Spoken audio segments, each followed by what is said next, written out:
The world is hurting right now, and it's time to rise up. As we lift ourselves up in body, mind, and spirit, we can reach out to others and be a light in a sea of darkness. Welcome to the Movement for Global Health with your host, Dr. Mary Zennett.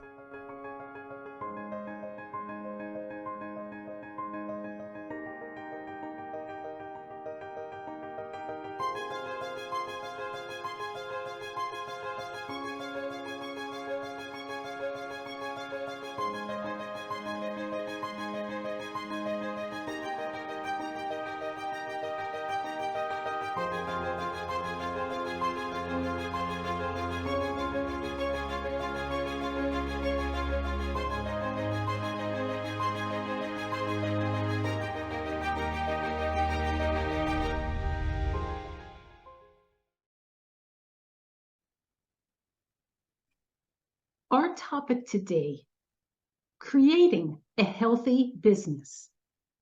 Joining us is business leader and mentor, Mr. Joe Nicassio. For over 20 years, Joe has been on a quest to discover the essential ingredients of a thriving business. Through his own trials and tribulations, he has learned principles, strategies, and laws of business, and has learned what works and what doesn't work.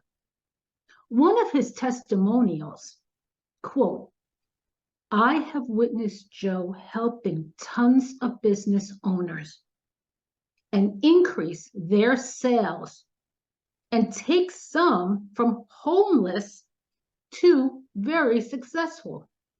You can't go wrong by hiring Joe to be part of your marketing team and business," unquote. Joe is known as the world's best business problem solver. And with that, it is an absolute privilege to introduce to you Mr. Joe Nicassio. Thank you, Dr. Mary. I'm glad to be here. I think we should have some fun talking about this topic today. Absolutely. And I know that our audience it'll stir up questions. We've got tons of business owners. They have tons of good quality, very high quality products and services to offer.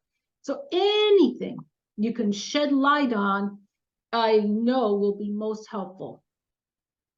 And I want to encourage people that if you do have questions, I'll answer what we can here today in a generic fashion, but everything's a little bit personal. And so as we talk, you start thinking about your personal situation, reach out. Let's have that conversation. So yeah, I think it's really important to be very deliberate about what we do. I ask people all the time, what's the purpose of a business? And people say to make money. And the truth is that's the wrong focus. The truth of the purpose of a business is to create customers. It's that human being that we serve, and we make their life better in exchange for the compensation. Yeah, we want to make the money, but we also want to do meaningful work and improve their life. And so I would say the first thing is it doesn't take money to make money. It takes customers. And without customers, you don't have a business at all.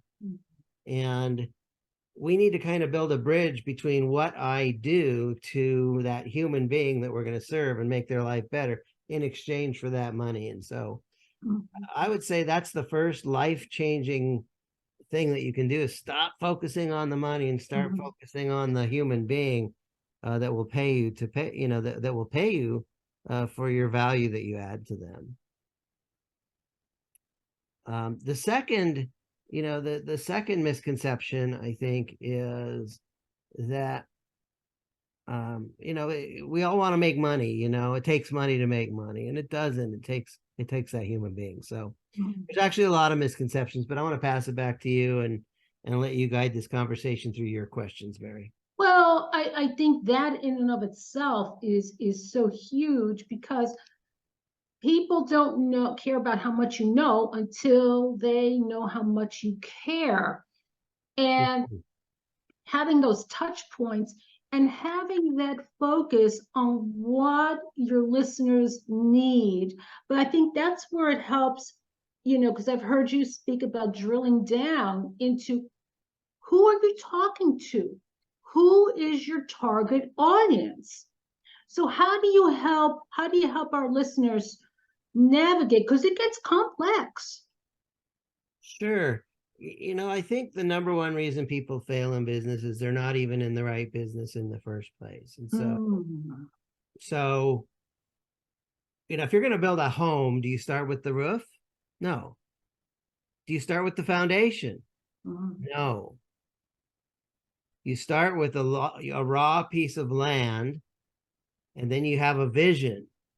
You start having visions. Oh, I could build, you sketch out, I got 10 different sketches, different ideas of what I can do with this land. And then we create a blueprint, and something that City Hall will approve as safe and something that fits in with the neighborhood. So I think a lot of people say, well, I'm going to just jump into business and I'll build a foundation, and they don't have a plan. And so I think it's really important to take that step backwards and say, what business am I in? I'm in the business. I'm not only in the business of helping people create a business that works, but if we're going to build a business, why not build a dream business? Something that you wake up every day saying, I love what I do and I'm good at what I'm doing.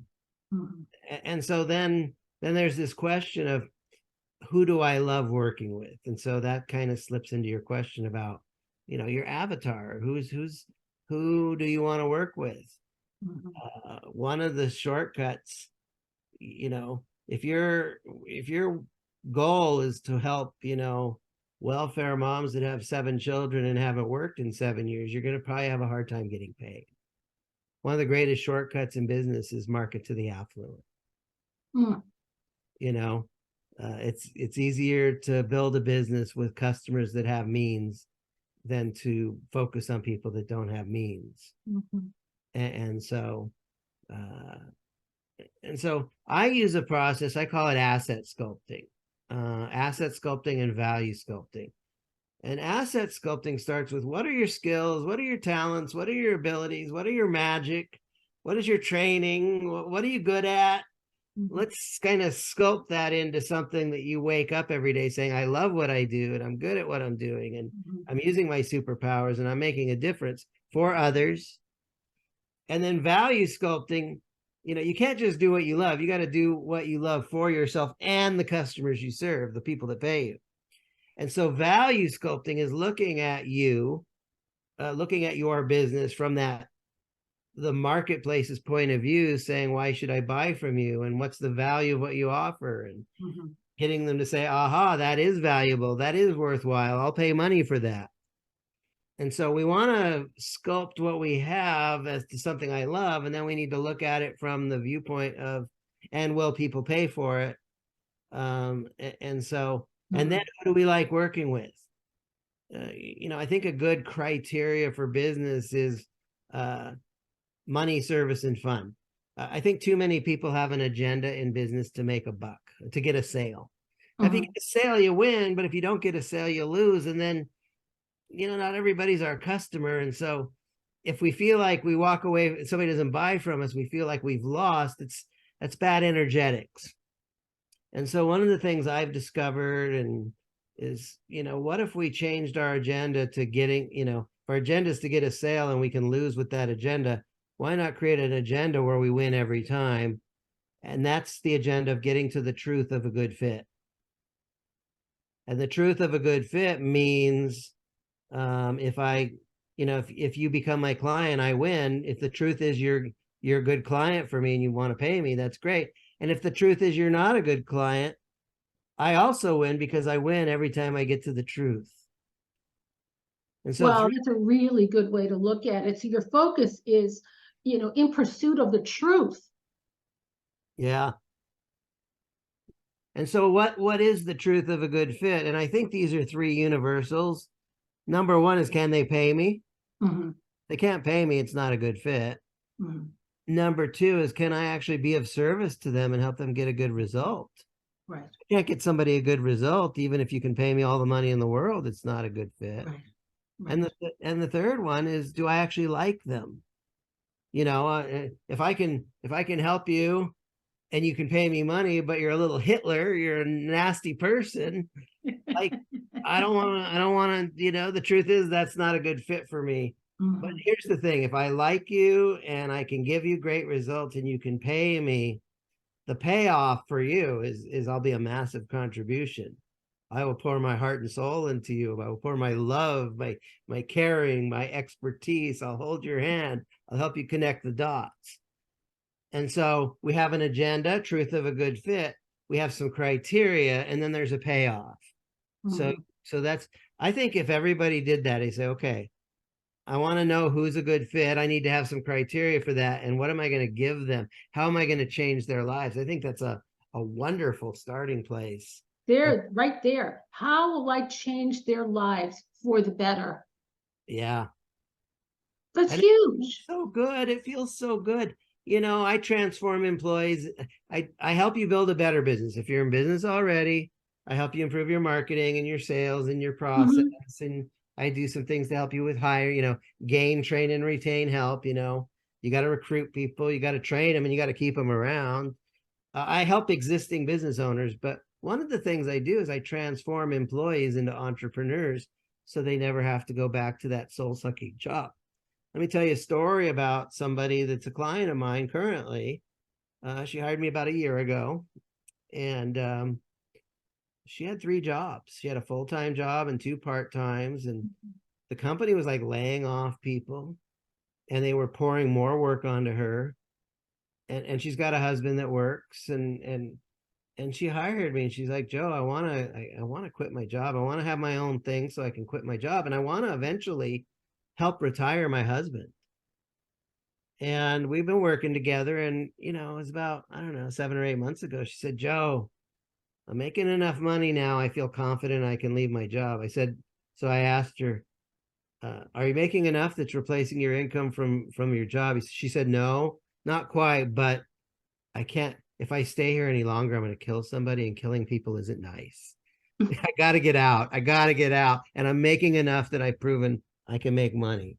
Wow. And so she quit her full-time job, and she quit one of her part-time jobs, and she now has a business, and now we're helping her take it to the next level. But you haven't, like, it's so fulfilling to me to know that I'm helping her make that transition, and make that transition successfully, and knowing that now, she was so stressed out before. And, the first thing I said is, after she was on the job, she was still kind of stressed. And I said, you need to take a spa day, go get a massage, go treat yourself, go have some good meals, and, pamper yourself a little, because you got to get a little of that. You got to wash some of that yuck off of you and detox a little bit and start feeling some of the yum again. But it's fulfilling knowing that, yes, I'm making money, but I'm also changing lives, and that is so fulfilling. Absolutely. Well, working 3 jobs alone, how long can you do that? Well, she did it for a long time. I don't think it's unsustainable. I think it's unsustainable. I tell people, stop working for the man, be the man. Unless you're a woman, stop working for the boss, be the boss. And she's got freedom now. She's got a lot more freedom, and she's having more fun with her husband, and they take days off together, and it's wonderful. Oh, that's awesome. And that, like you said, it's so fulfilling for you. Yeah. Now, one of the things I've learned, this is so important, success is a me thing. I made a bunch of money, okay? But fulfillment is a we thing. I made money, and I made somebody's life better. And that's the stuff, when I lay my head on the pillow at night, it feels yummy. It's like I did good in the world today, Success is a me thing. Fulfillment's a we thing. Wow. Wow. And the things you're talking about, like you said, yeah, people need to pay you, but that fulfillment, that intangible, it's just so significant. It's not about, I think too many of us, you lived in the world long enough, we're just sick of these quick sales. We feel like we're being used and sold a bill of goods, get an inferior product. So enough people are just fed up with it. I honor that, I really do. But then how do you not shut your mind off? It's like, now, wait a minute. How do I differentiate quality from, like you say, a quick sale? So there's got to be a process internally to help us do that. Well, Jim Rohn, he had the best little phrase about business ethics. He said, money at the service of others is good. Money at the expense of others is evil. Okay. If somebody's getting hurt along the way, you're right. How many times do we spend money? I'm going to be a little bit off color here. How many times do we spend money on crap that didn't work? Exactly. It feels bad. People promise us all the promises in the world, but then, I just had somebody, 15 minutes ago, send me a message. It's like, I can grow your business, with social media. I can help you get clients through social media. It's like, oh, really? Do you guarantee results? You guarantee I'll get clients? Well, no, I don't guarantee clients. So why do you say they're going to help me get clients when you're not guaranteeing I'm going to get clients? See, you can't say that, like there's an exchange. I will solve your problems and you will pay me gratefully and generously. And if you're promising to solve a problem, but then you don't do anything to make good on that promise, what good are you? And I think, one of the greatest, I met a guy, I did Toastmasters for many years, probably like 30 years ago. I did Toastmasters, and we had a guest speaker. He was a guy that came in from South Africa, and he was a land baron. He was very, very wealthy. And, I just asked him, kind of an off the cuff question, what's the secret to success? And he said 3 words: deliver the goodies. Deliver the goodies. It's like, wow. It's like, make a promise, keep a promise, have integrity, do what you say you're going to do when you say you're going to do it every single time. And you know what? You start establishing Nina hired me, and I helped her quit her job, client results is the new marketing. See, the thing is not only did she hire me, not only did I help her get a result, but she will say good things about me because I kept my promise to her. She started her business. She's making her own money. She was able to quit her job. And so I think too many people in business, there's too many people that make promises they don't keep. There's also a lot of people that do wonderful things and they don't make a promise at all. And David Ogilvy, who was a great advertising genius, he started Ogilvy and Ogilvy Advertising, which changed into other things over the years. But he said far too many people in advertising don't make a promise. And so what you want to do is, number one, is make a promise. Make the biggest promise you can make that you can deliver on. Okay. And then tone it down a little bit so that it's believable. Even if I can deliver on a great promise, if it's too over the top, it's going to set off your BS meter. You go, BS, big fat lie, and so I want to make big promises. I do make big promises, but I also make sure that here's why. Here's why I can deliver on that. I've been doing this a long time. I've created a system and a process. And client success is the new marketing. That's and as a consumer on the buying side, we need to sort out who's real and who's not. And man, that's sometimes it's real easy. You can see the BS.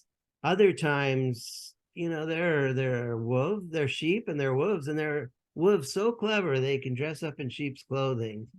And so I think we've all been burned and spent money on something that didn't turn out the way we wanted. So we got to get really critical. We need to ask good questions. We need to size people up. You know, are you just saying what I want to hear so you can get a sale, or do you have the proof to back it up? And, you know, is my situation, just because you helped other people doesn't necessarily mean you can help me. And so, can you help somebody specifically in my situation? Can you specifically help me? And if it doesn't come through, what are the consequences? You don't have a problem receiving my money, but are you going to make it good if this doesn't work out? So I think all those are important aspects. Yeah, that's an interesting, that's a very interesting question. Are you going to make it good? Yeah. If you put your heart and soul into it. Now, if somebody purchases from you and they don't do anything with it, well, it's not going to work. Yeah, you got to do your part. You know, you got to do your part. So I have, you know, I do a thing, 6 months of coaching is 10K with a guarantee you'll make your money back in Dublin. If you don't, I'll keep working with you until you do. And I have pretty much 100% success with that. But, you know, there is a condition. You got to do your part. You got to do the work. You can't just hire me and then sit around and do nothing and expect that the world's going to change. It doesn't work that way. And so it's okay to put you know how it's a strong guarantee. And I have worked with people, you know, the initial agreement was 6 months, but, you know, they didn't make their money back and double it for a while. And I've worked with people 18 months to make that promise good. Wow. And that's okay. They paid me good up front or on a payment plan, wherever they paid me good. And we're going to figure this out, you know, and I'm like, we're going to do this together. As long as you don't quit, we're good. And I think that's a good motto for business in general. If you don't quit,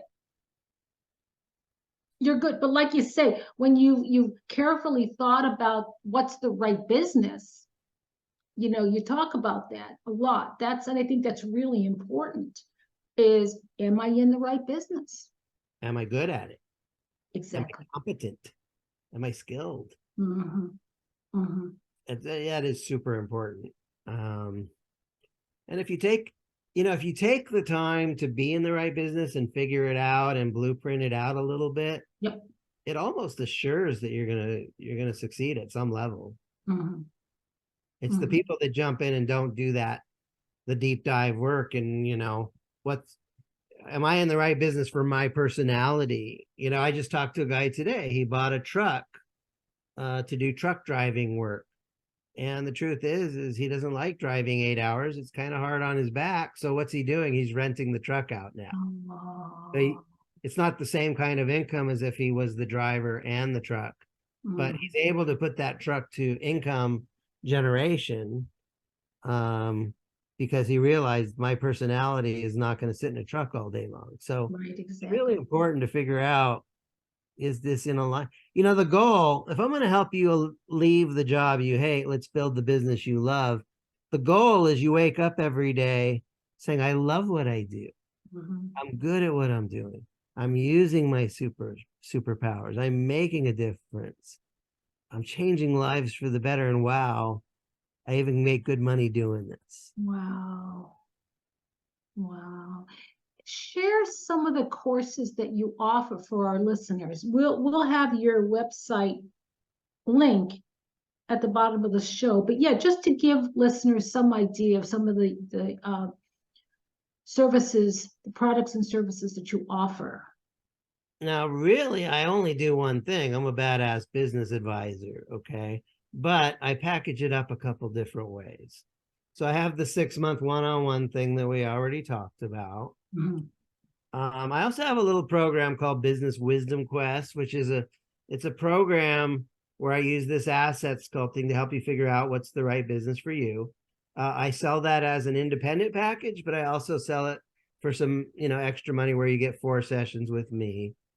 I also have an ongoing group coaching program, which is more affordable than the one-on-one, where we work on all these different areas. We not only, you know, once you choose your business, then we need to brand it. We need to make sure your branding resonates and improve that.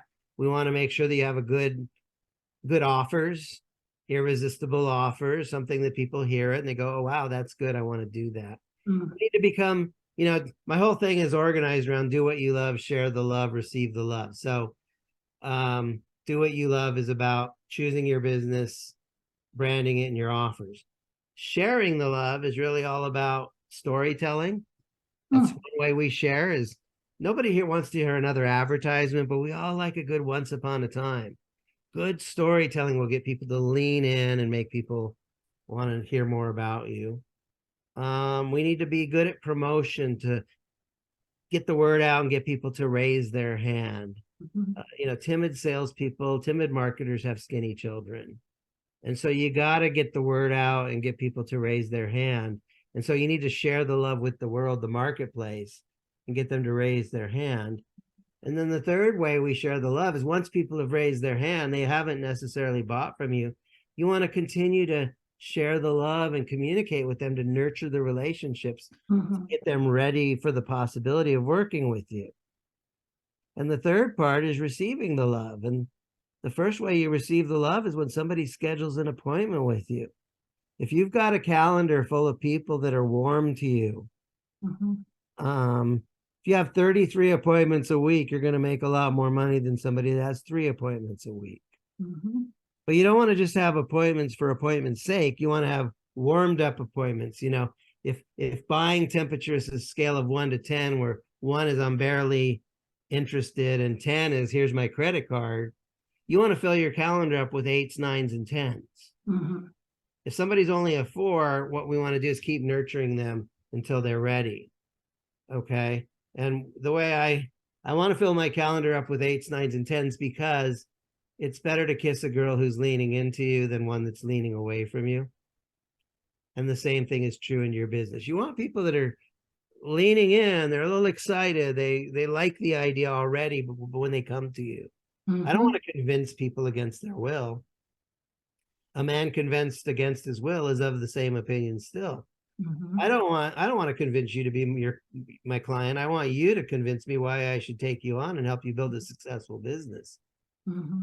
And so we want to fill our calendar up, and then we want to get good at closing the sale. Cash flow, we need to learn how to turn conversations into cash, and we need to learn how to sell without being a pushy salesperson. I don't even want to think of I'm closing the sale. I want to create so much value that you are hiring me.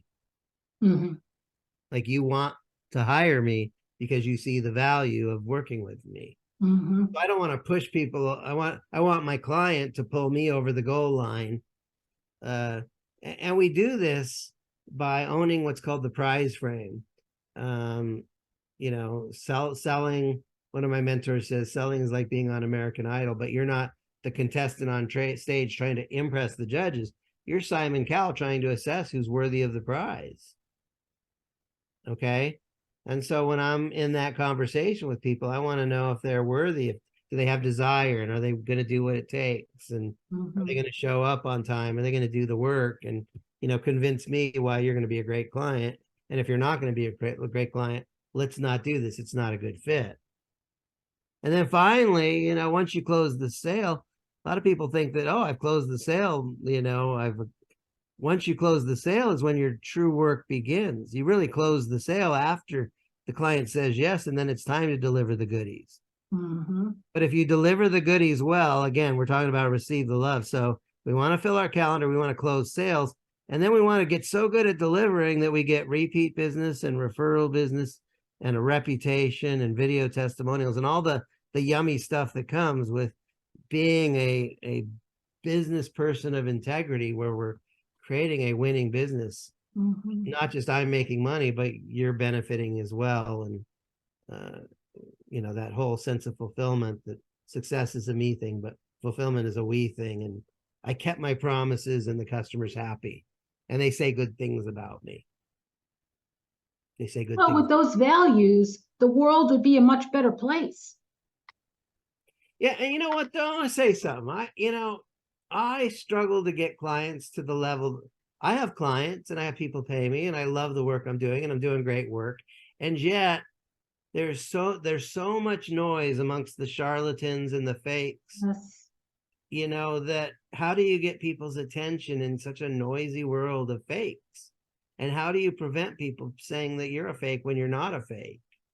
When you're the real deal. And I asked my mentor one time, how do you get people's attention in such a noisy marketplace. And he would say, most people would say, yell louder.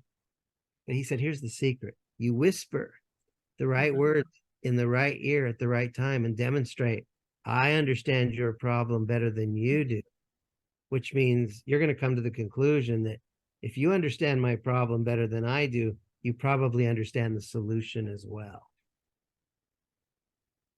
And so I've had to learn to whisper to people to get their attention and say, like, I actually know what's going on here. I'm not going to yell at you.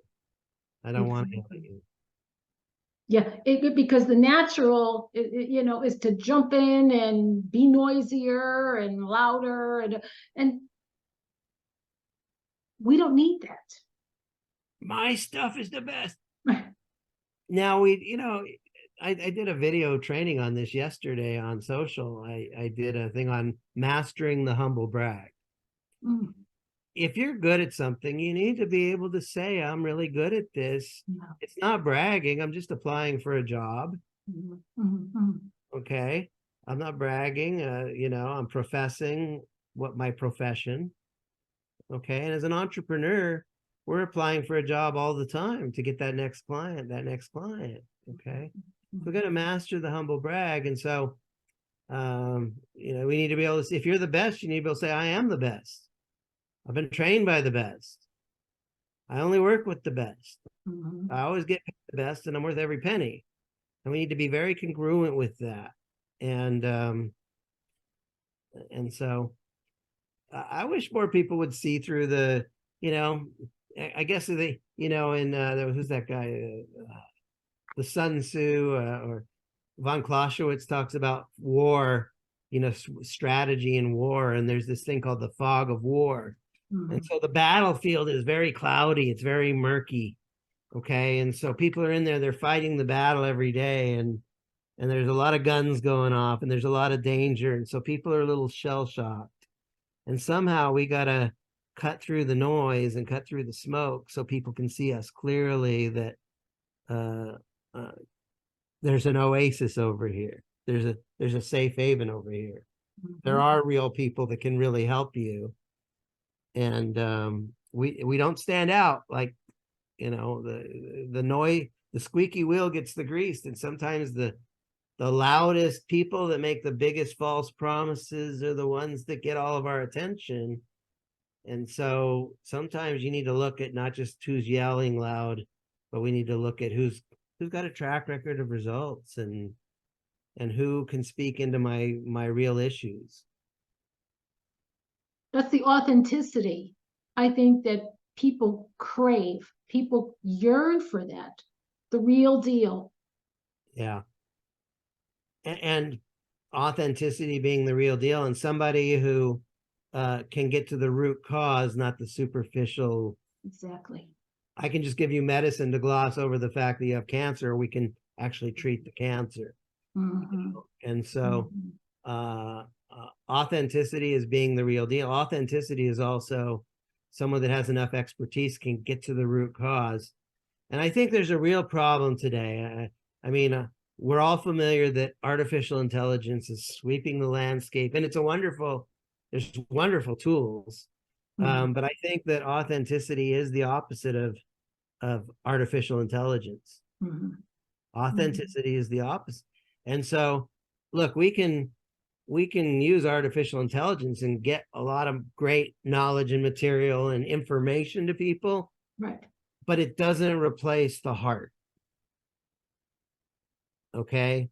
And so go ahead, use artificial intelligence, but don't let your heart and your authentic voice be lost in all of these power tools, because the world doesn't just need answers. They need your soul.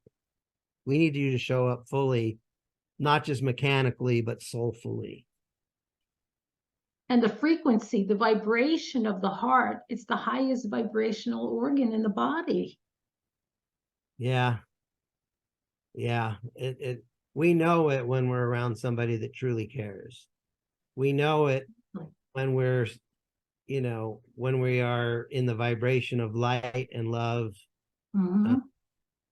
And I think that, we we can write copy with artificial intelligence, but we need to make sure that we infuse whatever message comes out of that with our heart and our soul and our compassion and our spirit and our magic. And, you know, there's nothing magical about there's nothing authentically magic about artificial intelligence. Mhm. It's cool, but it ain't you. There you go. There you go. So affirming yourself, affirming your humanness, and like you said, your gifts, your talents, your abilities, and what you have to offer to others. Yes. And the genuine desire to improve the conditions of the client. This is so big. This is so big. And we can probably transition a little bit off the artificial intelligence stuff, but the people want to know what business to go into. And, you know, there's an understanding about value and money, okay? We all spend money every day. You spend money on, you know, maybe rent or a mortgage. Why do you do that? We spend money because life is better when we have a roof over our head.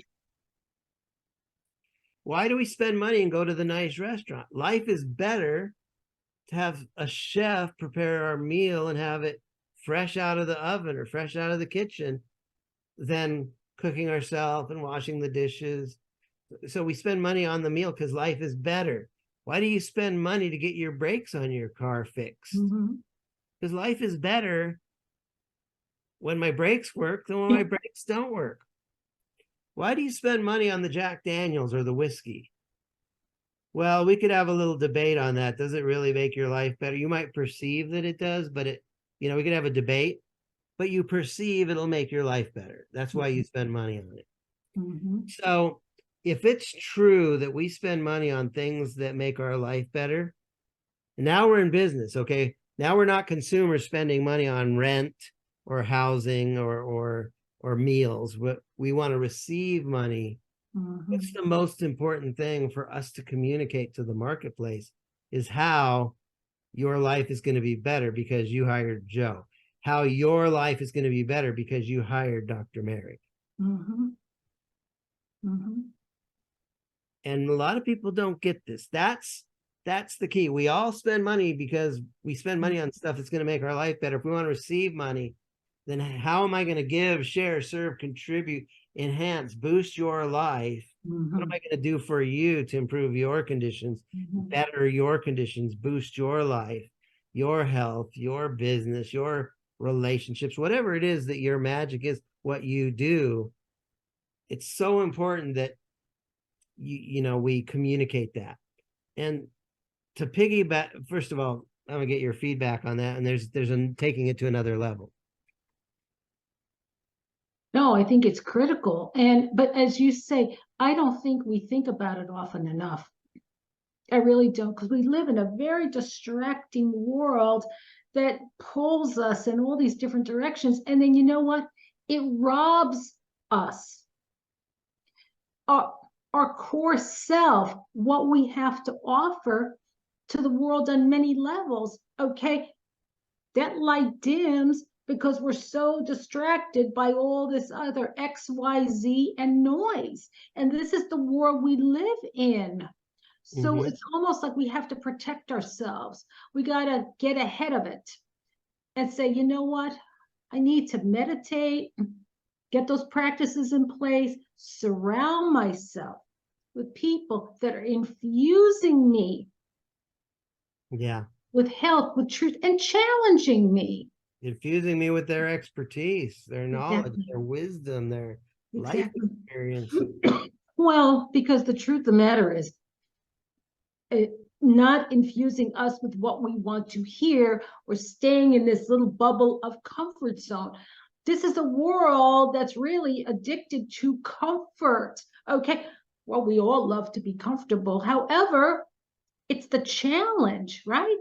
It's stepping us outside of that comfort zone that's going to help us become the people that we were destined to become. Yeah, I have a saying that we are tattooed in our cradles with the beliefs of our tribe. Yes. Okay. Now our tribe is, we come from a family. Our family loves us. Environment's important.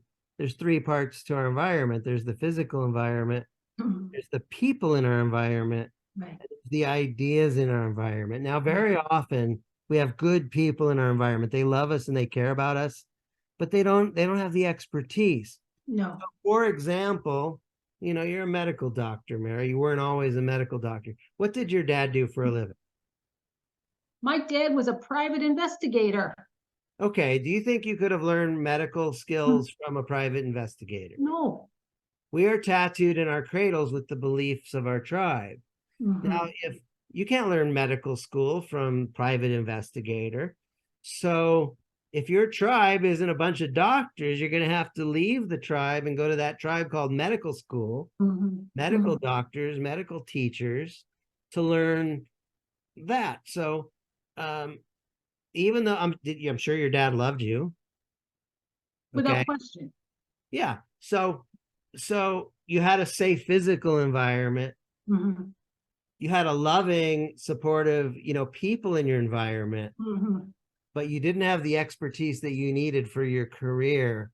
And so well, the same thing is true in business. A lot of times we have a safe home to work at. We've got the internet and a quiet place and an internet connection. And we have loving people, but are they business experts? Are they marketing experts? And so a lot of times we take business advice from people that are not qualified to give us business advice. And so we need to kind of walk away from the tribe a little bit and seek that expertise that our tribe cannot contribute. Expand our network with people who are qualified. Right. And unfortunately, how many people do you know that actually teach you to be an entrepreneur the right way? I think this is a real problem. A lot of people say, I'm a real estate broker.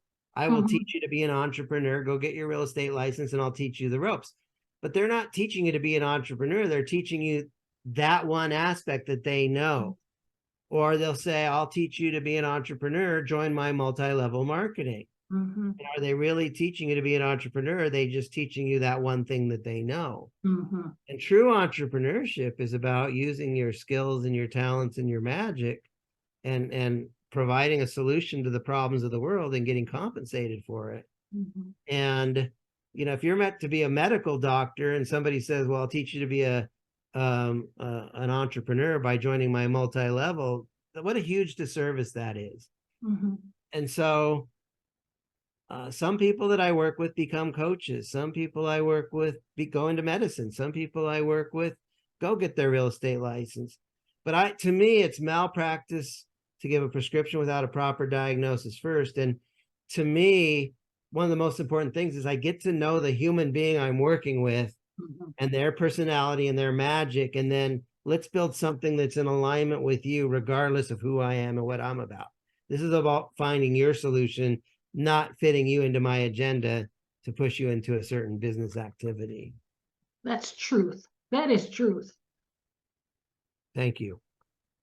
And I made $1 million and lost everything, 30 years ago. And I quit chasing the money. And that's the thing, is I started chasing the truth. Wow. And, it's the truth is universal. Yeah. It never grows old. It never does. And I think today, more than ever, for the reasons we spoke about earlier, people are yearning for this core truth. And whatever. And they're yearning for my truth. It's like, I hear all this stuff, like I could be an internet marketer, or I could start a social media marketing agency, I hear all these things, but none of them really fit. Those are truths for other people, but I want to know my truth. What's alignment with me and my, you're a child of God. God don't make junk. You're a beautiful daughter of a heavenly Father who loves you very much. God doesn't make junk. And God gave all of us unique personalities and unique gifts. And so your gifts and my gifts are different. And so it's very important when I work with somebody, let's figure out what your gifts are and let's figure out what's in alignment with you. So that when you wake up every day, again, you wake up saying, I love what I do. I'm good at what I'm doing. It's in alignment with my personality, I'm using my superpowers. I'm making a difference. And wow, I even make money doing it. It's very different than I will teach you to be a coach, even though coach is in alignment with you. It's, you know. Where can our listeners learn more about you and read about you and possibly send your question or hop on a Zoom with you? Yeah, I think the easiest way is employeeescapeplan.com. It kind of outlines my overall system. I do things above and beyond that, but employeeescapeplan.com, at the bottom of that page is a calendar link, so we can get on a 30-minute call and get to know each other a little bit and just do a little connection call to see if or how I can help you. I do have a Facebook group. If you go to businessincubatorcommunity.com, that forwards straight into my Facebook group, which is a free community for entrepreneurs and pre-entrepreneurs who want to build a better business. But I think, schedule a call with me. Let's get on a call. Let's get to know each other. And I have a YouTube channel. I've got a Facebook group. There's a lot of stuff out there. I've done a lot of podcast interviews. But I think the best way is mano a mano. Let's get to know each other one-on-one. Let's see where you're at. And if you want the help's available. I love this work. I love helping people. I love helping people. I love seeing people succeed in business, and I love helping, being part of that process. And I love seeing people leave, their job and take a little more self-reliance instead of employer reliance. I hate seeing people fail. I hate seeing people struggle, and I hate seeing people waste their life on a job that's stealing their soul. And that's why I created this program, to help people find their magic, turn your magic into money, turn your passion into profit, turn your passion into a profession. And life's too short. If you're not having fun, you're doing something wrong. If there's no joy in what you're doing, let's get you doing something else that does bring you joy. Because if you're going to spend 8 or 9 hours a day, when you're an entrepreneur, you only have to work a half day. Just got to figure if it's the first 12 or the last 12. But if you're going to spend a significant amount of your time in your life, building a business that works for you, let's make sure that it's really in alignment with you. I've got a dream business. I have geographic independence. I'm talking to you from Arlington, Texas. But I could be in, I've done these kinds of calls from Oahu, Hawaii. And I've done these kinds of calls from Seattle, Washington, and Sedona, Arizona. So I have geographic independence. I also control my calendar. So I have time control. I have time freedom. I have geographic freedom. I have time freedom. As long as I'm serving clients and closing sales, I have economic freedom. And I also get a lot of just joy and happiness and fulfillment from improving people's lives and helping them find. I got my jam, and now let me help you find your jam. And when we do that, it warms my heart, and hopefully it'll help you make a shift that warms your heart as well. That is so awesome. So it's been an absolute delight to have you here today. And I would encourage our listeners, we'll have your link below, and to schedule that 30-minute complimentary call. And just like you say, to get to know each other and see if there's some good fit. Some of what you have to offer could be helpful to our listeners. Wonderful. Thank you for this time, Mary. All right. Thank you so much. And for all you do. All right. Everybody have a great day.